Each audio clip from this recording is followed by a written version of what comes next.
Well, hello, you people on Facebook Live, Twitter Live, and YouTube Live. This is Shah from the place. It looks slightly different, but I don't know. I did hundreds of these things already.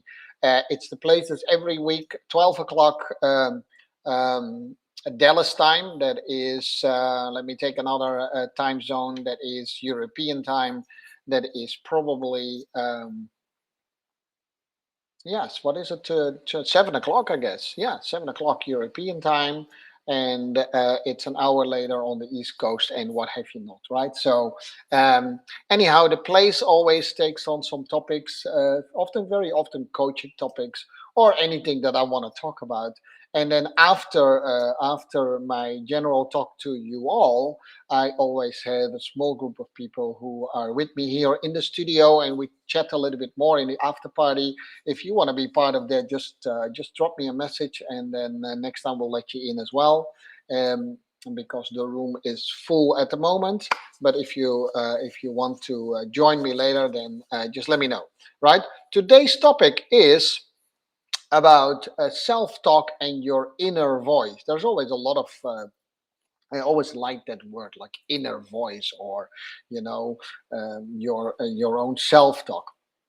Now, I talk often about the five energies that we have, and that is physical energy, mental energy, creative energy, manifestation energy, and divine energy.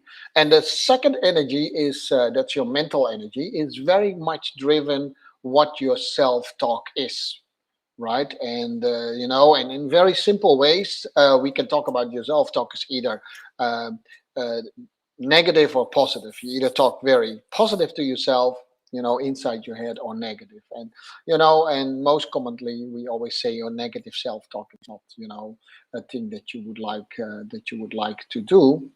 And so if you join me in the studio, then just hold on until I let you in, but you can listen till the talk is done, right?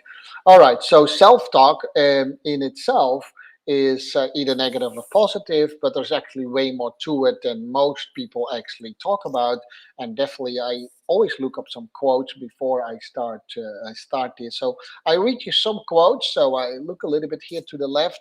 I read you some quotes, and then we talk a little bit about that. Follow your heart, listen to your inner voice, stop caring with what others think. Roy Bennett said that. Well, it sounds like sound advice, right? Follow your heart and listen to your inner voice and stop caring what other people think. Now, if you just follow me on Facebook, then you notice probably that I just a few minutes ago posted a post that actually goes right perpendicular to that.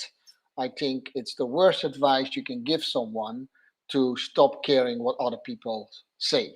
And we come back on it later, right? Before you hang up here, then that happens all the time when I say these things that are a little bit controversial.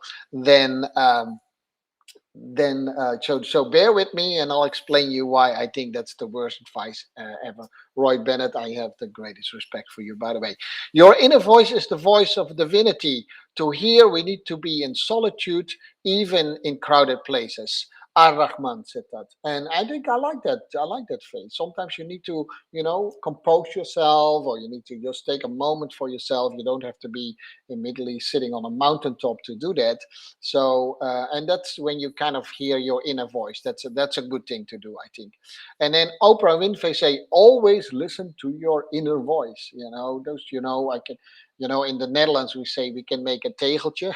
That probably doesn't translate really well, but a tegeltje is a tile, and the Netherlands are very known for having tiles with all kind of quotes on them, right? And that's not only the Netherlands. I know that is in more places, um, but anyhow, if we say something to each other and we say it's either remotely very smart or we say it very cynical, then we say you put that on a tegeltje, or you need to put that on a tile, right?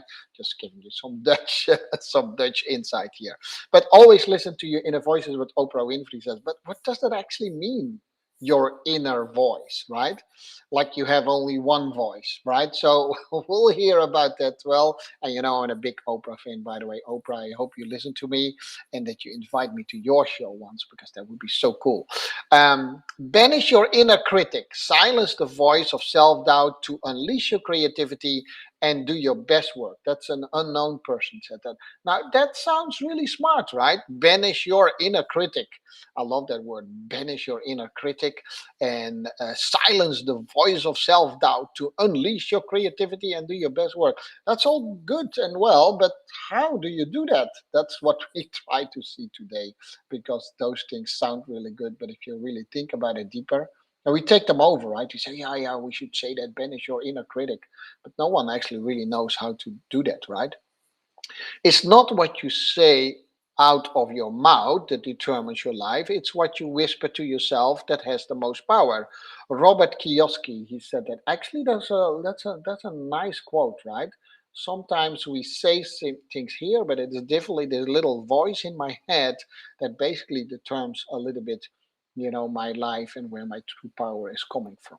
Right. So that's an interesting. We'll look at that later too. Right.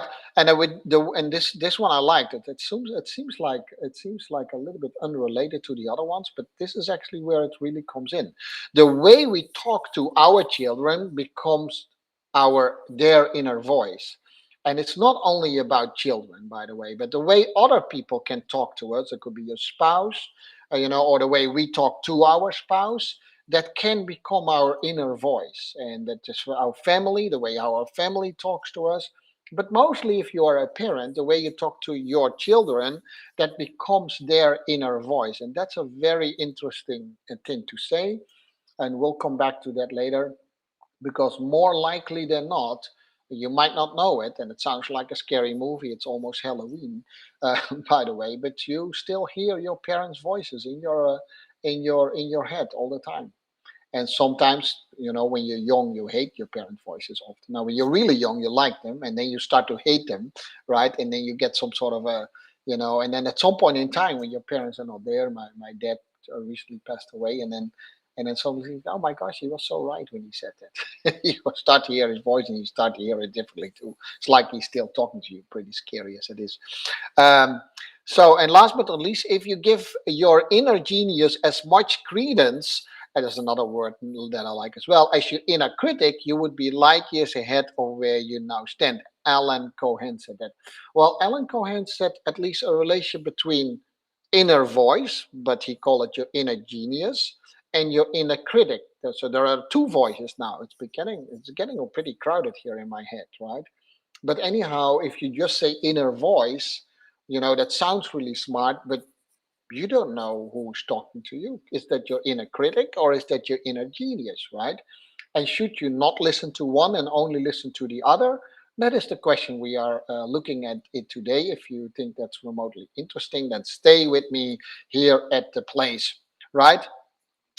And the other people say it's your divine voice. You need to listen to your divine voice, or you need to listen through your true self. Have you ever heard that? Yeah. Don't listen to the other things. Only listen through your true self. Now, it's getting pretty crowded, as I said, in my head. So by this time, I don't know who to listen anymore. Maybe I should listen to no one, or maybe I should listen to all. Right?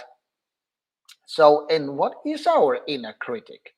I know some of my best friends and my best counselors and advisors were very critical to me, but they meant really well, and I'm happy to listen to that critical voice too. So, is your inner critic always bad? Should you always listen to something that you agree upon, whether it's from outside or from inside, right? So, what people mean when they say inner critic, they typically mean the voice that kind of discourage you to do things, right?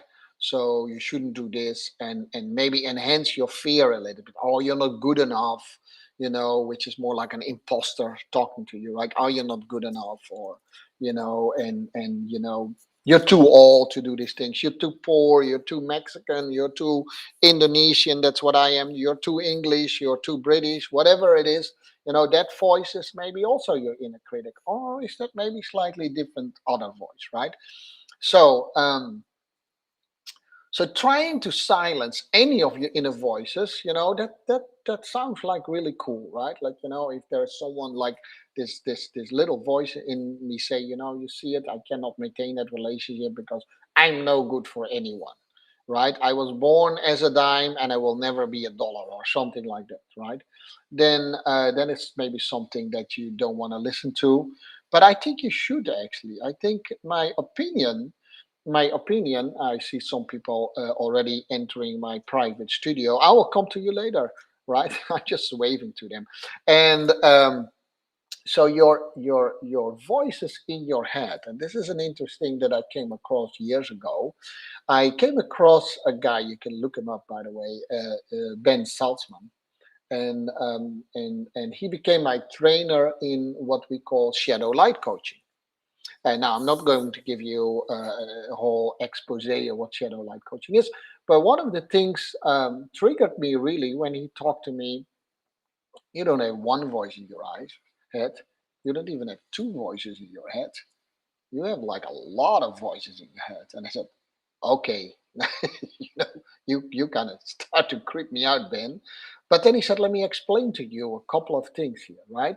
So let's start with the bigger voices in your head, right? Let's for a moment put the divine voice, your true inner voice, aside for a moment. Yeah, let's talk about two most predominant inner voices that people have. And by the way, guys, this is not bogus story. This is this is serious stuff that really works, right? So pay good attention. You have your inner controller, yeah, that talks to you and says you shouldn't do this, you shouldn't do that. Pay attention here, pay attention there. Now, just imagine for a second if there was no inner controller in you, how would you do? Do you know people who have no inner controller in them? Yeah, we say that, they're completely off the rails, or they're loose cannons. People who have no inner controller, they have complete chaos in their life. Now, that could become an over controller, but that has more to do how do you listen to your voice. Now, you can easily, place this in, let's say, a business situation or in a friend situation where there's always someone in a circle of friends of who calls himself a little bit the person of reason, but he tries to control it. And he says, he maybe points out the rules, and some rules are there for a good reason, right? If there wouldn't be no rules, I mean, we would all drive on the wrong side of the road in the wrong country. And I only think they drive on the wrong side on the road in England and Australia, you know, or in India. There are more countries who do that.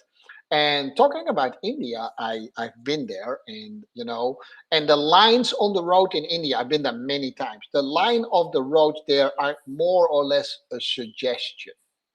It's not like you stay in between them. And I didn't know anything about that. But before I went to India quite intensively for work. But we invited a group of people over from India, the people we were trying to do a business and research with, and we had a meeting. We had a meeting in the Westin Hotel here in Dallas, and the Westin Hotel in Dallas looks on a big highway, and we call it 635. It's the number six. If you're from Dallas, you don't call it 635. You call it LBJ, named after Lyndon B. Johnson. So just to give you a little bit of context. And one of the meeting rooms I was in literally had a view on that highway, and it's a super busy highway. And my Indian guests from India, that's logic because I call them already my Indian guests after all, right? They were looking on that highway, and they were all laughing and chatting with each other. And at some point in time, my colleagues and I were asking to them, what are you guys laughing about? And they said, it's the funniest thing here in America. I said, what? You guys really stay between those lanes, between the lines on the highway. And I just didn't get it. It was just, it was lit out of my context. I said, what are you guys talking about here? And then he said, well, in India, it's more or less a suggestion, the lines on the road. And lo and behold, a few weeks later, I came to India, and one of the cities that I visited was New Delhi. And there are streets that we would call it 8 lanes of street, but it depends, where the most traffic is. If the traffic goes more, let's say, more north, then the people going north just take more real estate on the road. And if the traffic goes more south, in the evening, then it's the other side. Now, I would not know what happens in between, and people drive sometimes in the middle lane, although middle lane could be more to the left than to the right. And for some reason it works there. It's super scary, by the way. It works. Now, I was talking about it, that also there, although it looks like chaos, there is some sort of a controller that kind of manage that. It's just from a completely different culture, and we all have that. Just write down for yourself, if you're listening to me now, is what would it be for your life if you would not have an inner controller, right? And what would it be for your life if your inner controller is too active in your head? It's constantly saying, doing, not doing this, you should follow the rules, blah, blah, blah. Now, I am a baby boomer, late baby boomer, so I tend to follow the rules quite to the letter. I can't help it. I just want to always know first what the rules are. And if you're not like that, that's fine. Rules. Some people say rules are not for nothing, but sometimes you need to bend the rules a little bit like that as well. I say play a little bit to the edges. I changed a little bit, but I used to be a conformist, so to speak. I always wanted to follow the rules, and probably that's my dad's voice in my head, because we were got severely punished at home if we didn't follow the rules. So I became someone who started to follow the rules fairly strictly. Some of my siblings, because of that same upbringing, went completely to the other side and didn't follow much rules at all. Right? So it could go both ways. Parent voice in your head becomes a follower, right? But it talked to my controller. Rules have always to do with the controller. Now, another important voice that you have in your head, yes, today I'm going to make you all schizophrenic. And I don't mean that as a bad joke, if that's what you're suffering from, by the way. But it's you also have an inner critic.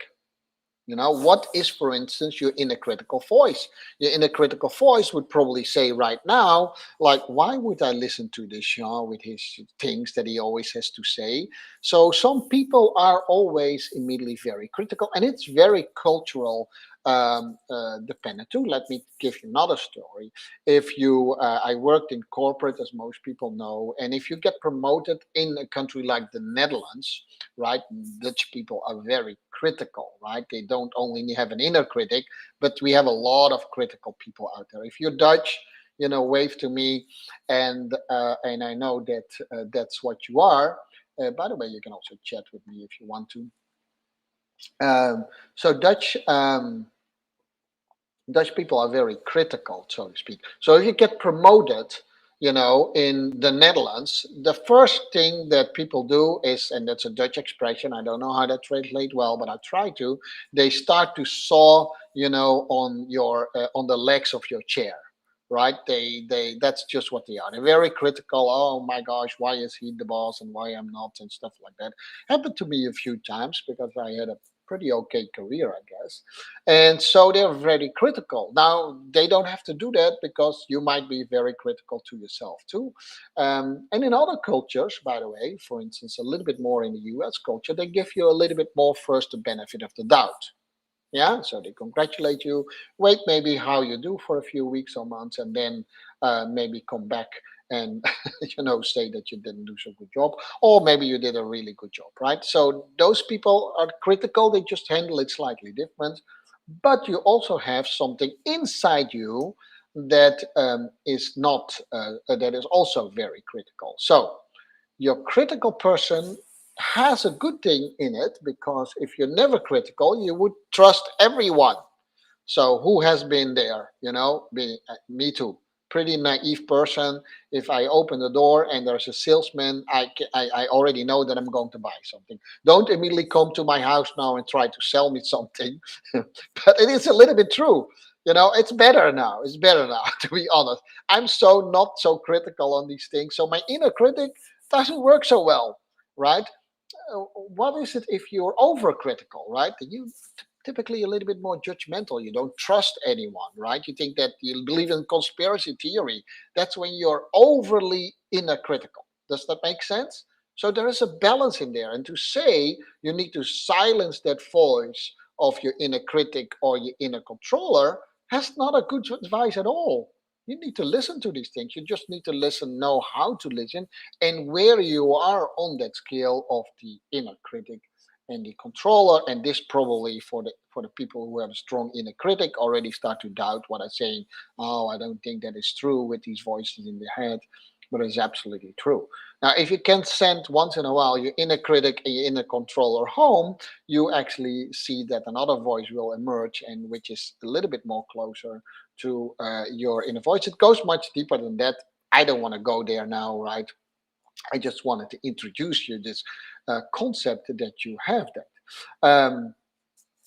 Those inner critic and controller. Now, the controller, your voice, if you never listen to that, it's also a very dangerous thing. Can you imagine if you don't have a controller in yourself and the house goes on fire? It's like, who cares, right? Your controller makes sure, first of all, that you don't do so dangerous things. But if there is something that is dangerous, it also makes sure that you kind of, keep your cool and get yourself into safety, right? So to say, don't listen to your inner voice or inner critic, it's not a smart deal at all. You just need to know what your inner critic is telling you. What most people say when they say that don't listen to your inner critic is, when you hear yourself thinking a little bit more in black and white. It's either this or that. So there's nothing in between. There's no gray area. Or if you only focus on problems, or if you don't recognize anything well that you did, right? So you don't want to see that you actually make progression, or you have a lot of shame and guilt and fear in your life. If there's a lack of someone saying no, it's the voice of reason. I'm a realist. That's often, very often, the inner critic, and it often focuses more on what you have not instead of what you have. So it reasons from scarcity, and it reasons instead of from abundance. So that is typically what people call the inner critic. But write this down. I can tell you that's not one voice. That's a multitude of voices.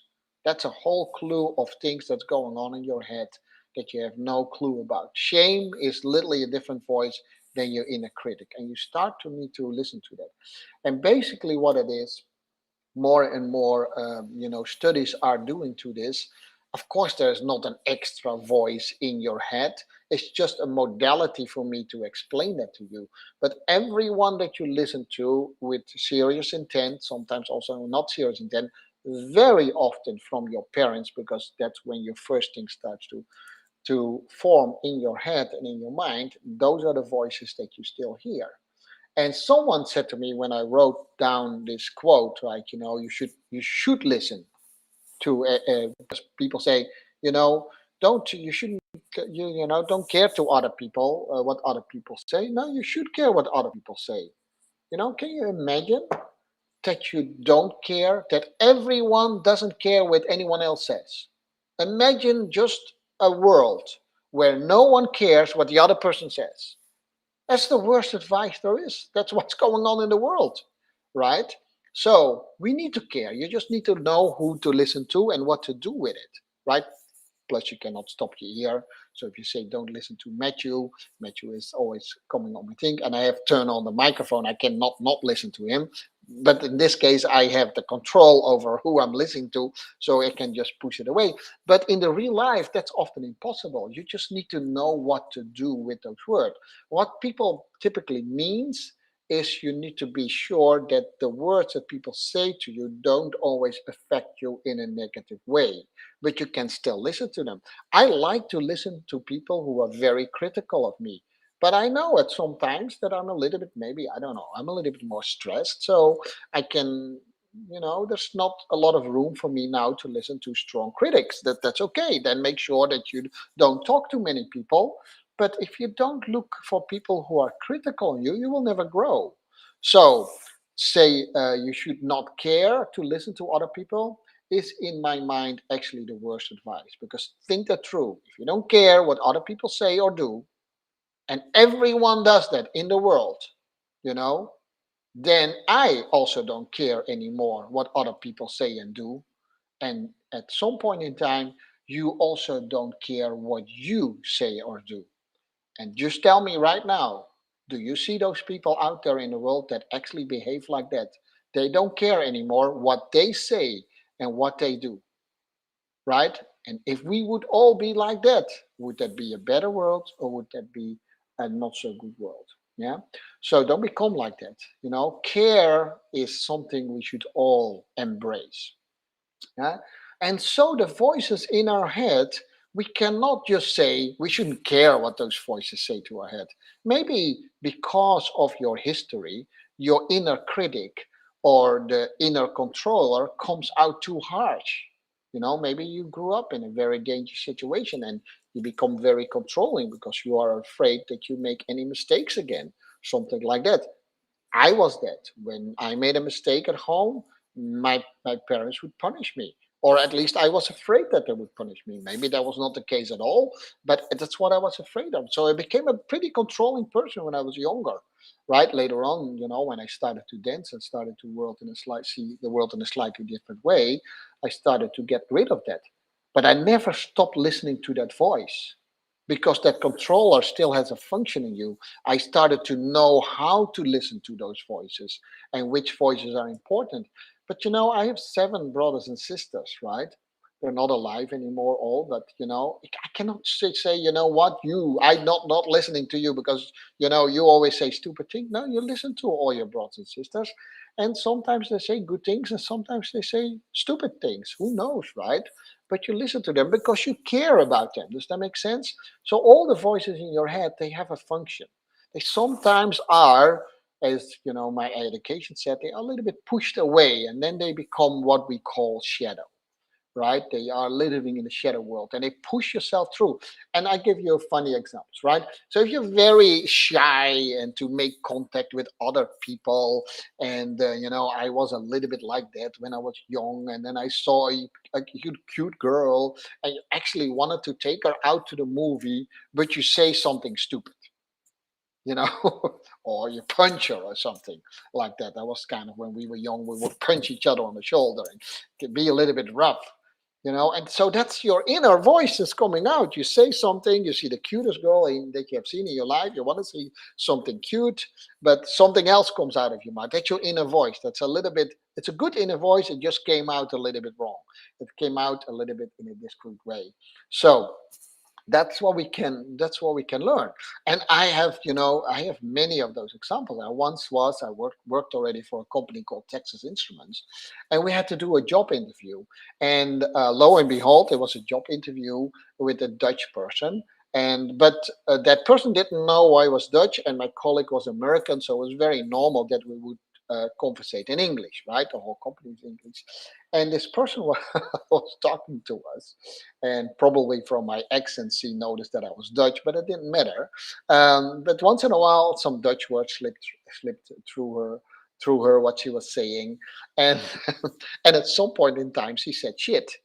Now, I know that's very common in the Netherlands to say shit, but that's a big no-no in an American company in a job interview to say the word shit. And then she said shit. Oh, I didn't want to say shit, shit, shit. Now I said it again. I think she said like 5 times shit in one conversation. It was completely hilarious. And that was some sort of a weird inner voice that came out, because she was probably so nervous, and her nervous inner voice made her say really weird things. Does that make sense? Now, my American colleague was actually almost insulted by it. So, guess what inner voice was talking to my American colleague? He was a little bit uptight and saying, "Oh, you should not do that." That's his inner critic. His inner critic was talking to this person. I explained, on hindsight of that conversation, I explained to this person that, okay, the word shit in the Netherlands is not a nice word, but we say it a lot. We say it a lot. It doesn't have that heavy meaning as we have it sometimes in in some ways in the United States. That's one thing. And secondly, this person was very nervous, was very competent, but you know, a job interview could be very intense. He was very nervous, and therefore words came out in not so the right way. So I think that would be very bad to judge her only on those things. What voice did I silence in me? I kept my inner critic under control. Does that make sense? Yeah. Hunt says, someone wrote to me, I teach my kids to say chips instead of shit. Now, that's a good thing. But I must say, my daughter said at some point in time to me when I said, oh, chips, and she said, Dad, if you say chips, but you actually mean in your head shit, you actually still say shit. I said, wow, man, can you be please a little bit less clever, at least? you know. So, but good thing, yeah. Better say chips than shit. But does that make sense? That example, I kind of, it's an almost true example. But you see, my American colleague, it could also be the reverse way. It doesn't really matter, right? My American colleague is inner critic was very much overactive, was only focused on the wrong words that this person say. I kept my inner critic under control, right? And the person that we were talking about, she didn't had her controller work in the right way, and therefore words that she didn't want to say slipped out. Does that make sense? Right? So we should listen to those inner voices. They have very much a function in us. Anyhow, so that's that. So as I always say, so trying to silence any of your inner voices work on a short term. Yeah, silence your inner critic on a short term, you will do better, I can promise you. But on the long term, I can also promise you your inner critic will find a way to talk to you anyhow. And that often becomes what we call the imposter syndrome. So it's better to address and listen to your inner critic so that you can do something. So it will not work on the long run. And then maybe, just maybe, all these voices that we hear, we just immediately want to silence them, right? So I say, people, that's why I have this podcast, right? Because I like to talk, right? Um, but maybe we should all listen a little bit better and talk less right now. Okay, that's a good way now to to say, man, maybe you should not do this podcast then because you talk too much and you should listen more. Well, maybe that's true. But all in all, in the last few or the last two or three of this podcast, I said to you guys, all emotions are welcome. There are no negative emotions, right? And there are no overly positive emotions. All emotions should be welcome. The way you act upon your emotions, that is something different, right? Now we take this a little bit deeper right now. All voices in your head, yeah. Um, all voices in your head uh, are um, are welcome as well. You just need to know how to listen to them, and when it's time for them to talk, that is a little bit up to you. You can actually control that. Does that make sense? So this was Jean with the talk on the inner voice. If someone says to you like Oprah did, again, the great respect, always listen to your inner voice. I, to be honest, don't know what voice she's talking about because most people have more than one.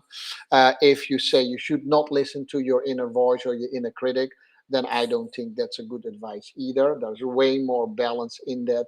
And if people talk about your divine voice, and I call that your true self, right? We can talk about that later too. When do you know when your true self is talking to? But I'll save that maybe for another episode of The Place, right? So to the people on live, on Facebook and on YouTube and Twitter nowadays, and what have you not. I'll say bye bye to you. I hope to see me back next time. Follow me. It's always 12 o'clock on Tuesday, The Place. Next week, I will be back with another topic. If you want to join us for the after party, just let me know, and then I'll let you into the studio here. I'll go do that now with my guest and have a little bit of an after talk. But for you on live, I will say bye bye and see you next week.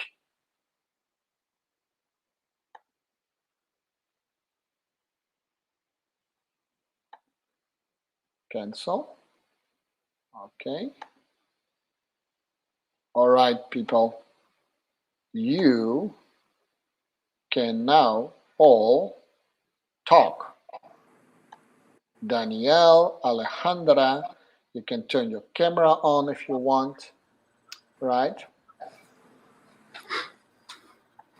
So this is a new way. No Zoom anymore. Maybe I switch back to Zoom, Hans, but with Zoom, I can only do live stream to one channel, and Oh, okay. I can live stream directly into my personal life and on the place, and for instance, YouTube, and so on and so on. Okay. So that's that. The downside is I was already talking to Matthew about it. Some downside about it too. I can only let 8 people in, but as I always say, you only need to solve the problem when it occurs. I very seldomly have more than 8 people coming in this room anyhow. So sometimes oh no, I need to find a much better technical solution, for this, because what if 12 people? I said, well, I don't have that. You can always kick Irene out. You can always kick Irene out. Hans as well. I don't know what she's doing, but she's shaking. She's working out on Yeah. a She should be in the treadmill. kitchen making a sandwich. Yeah, exactly. Hello, Dan. So, anyhow, Alejandra, are you still in Boston? I can't hear you. Oh no. You have to unmute yourself. We can still hear you. It cannot be on my side because I can hear. Everybody. I can hear all the other people. I just cannot hear you guys. Yeah, I know. We cannot see who is online, because when you stopped the streaming, that's when all the videos came on, and then I saw that I was not alone. Yes. Yeah. That's also something that I wanted. Is that when I just do the recording, it's just me, and then, but I can put you. I can put you. So let's say Hans, you and I next week want to talk about something. You and I can have that conversation, and I can at times let people in or out that conversation. Okay. And it's only those two, so it's a little bit more professional, so to speak. Yeah. So you can create private rooms. Yeah. Can I go into a private room with Irene then? No, then we need to go. Then we need to go back to. Then we need to go back to Zoom. That's when I can put you in private rooms. But we only ever see then ourselves online with you until the end. Yes. Well, it doesn't have to be. I can also. So that's how you choose it. That's how I choose to do it. I could also let you already in the conversation, but then I have no control over the microphone anymore. Then it's truly a two-way conversation.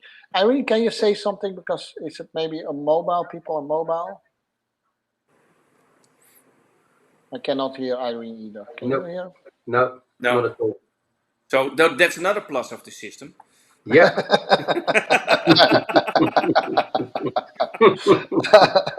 But he's doing this for the deaf and dumb. That is He's funny. lip reading. That is funny. When I first connected, I did it on my iPad, and then the sound was very very very low. Yeah. So, but then Belinda got my laptop, and so I'm now on my laptop, and then the sound is excellent, just like the Zoom session. Yeah. So it had to do with the iPad. But it was an interesting topic again, the inner voice. Yeah. So Dan, Alejandra, are you guys on mobile? Yeah. I think that's maybe the problem. So would you guys come less into it if I would do it in this way? And then we'd come back to you, Hans. I just want to see the technical problems. I was also thinking of, you could have an after party where you just log in afterwards into Zoom, for instance. Wow, that doesn't matter. No. It now looks exactly the same. Mm-hmm. I have just as good a view of you now as I do normally. I can hear Hans just as much as I normally do. Mm-hmm. That's good. Just